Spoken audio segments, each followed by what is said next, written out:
நாகையில் டச்சுக்காரர்களின் கட்டடக்கலை மற்றும் பாரம்பரியத்தை 250 ஆண்டுகளாக தாங்கி நிற்கும் தூய பேதுரு தேவாலயம் பழமை மாறாமல் புதுப்பிக்கப்பட்டு வருகிறது.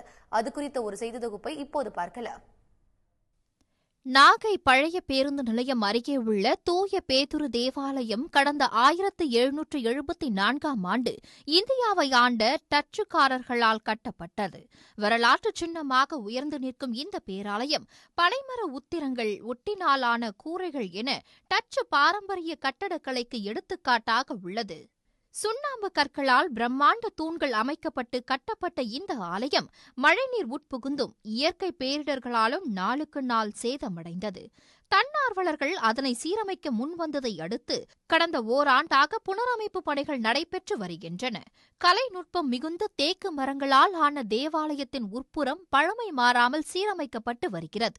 சமூக நல்லிணக்கத்திற்கு பெயர் பெற்ற நாகை மாவட்டத்தைச் சேர்ந்த அனைத்து தரப்பு மக்களின் பங்களிப்போடும் சுமார் 80 லட்சம் ரூபாய் செலவில் புனரமைப்பு பணிகள் நடந்து வருகின்றன.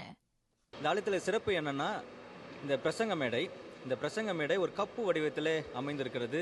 திருப்பந்தியிலே பங்கு பெறுகிற பயன்படுத்துகிற கப்பு வடிவத்திலே அதன் மேலே ஒரு தட்டு அமைந்திருக்கிறது. அதை தான் இந்த பிரசங்க மேடை நினைவுபடுத்துகிறது.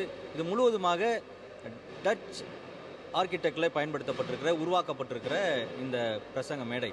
இதிலிருந்து பேசுகிற பொழுது மைக் இல்லாமல் நம்ம இதை பேச முடியும். இந்த ஆலயத்தில் அமர்ந்திருக்கிற எல்லாருக்கும் ரொம்ப ஆடியபிளாக இதிலிருந்து பேசுகிறப்ப இருந்திருக்கு. தேக்கு மர இருக்கைகள், ஆளுயர மேடை, பெரிய அளவிலான ஞானஸ்தான தொட்டி ஆகியவை டச்சு காலத்தை நமக்கு நினைவூட்டுகின்றன. இந்த ஆலயத்தில் டச்சு எழுத்துகள் பொறிக்கப்பட்ட கல்வெட்டுகள் இன்றளவும் பாதுகாக்கப்பட்டு வருகின்றன. முலாம் பூசப்பட்ட இசைக்குழல், மரத்தால் செய்யப்பட்ட பிரம்மாண்ட ஹெண்ட் ஆர்கன் ஆகியவையும் 250 ஆண்டுகளை கடந்து செயல்பாட்டு நிலையில் உள்ளன. 250 வருஷம் ஆனதுனால இது சிதிலமடைய ஆரம்பிச்சது. நாங்கள் மிகப்பெரிய அரசு உதவியுடன் மற்றும் எங்களுடைய மக்களுடைய உதவியுடன் சேர்ந்து கிட்டத்தட்ட 80 லட்சம் பணம் யூஸ் பண்ணி நாங்கள் இந்த இதை இப்போ ரினியூ பண்ணிக்கிட்டு இருக்கோம். இது அடுத்த மாதம் 29ஆம் தேதி இந்த இதை நாங்கள் டெடிகேட் பண்ணுறதுக்காக இருக்கோம்.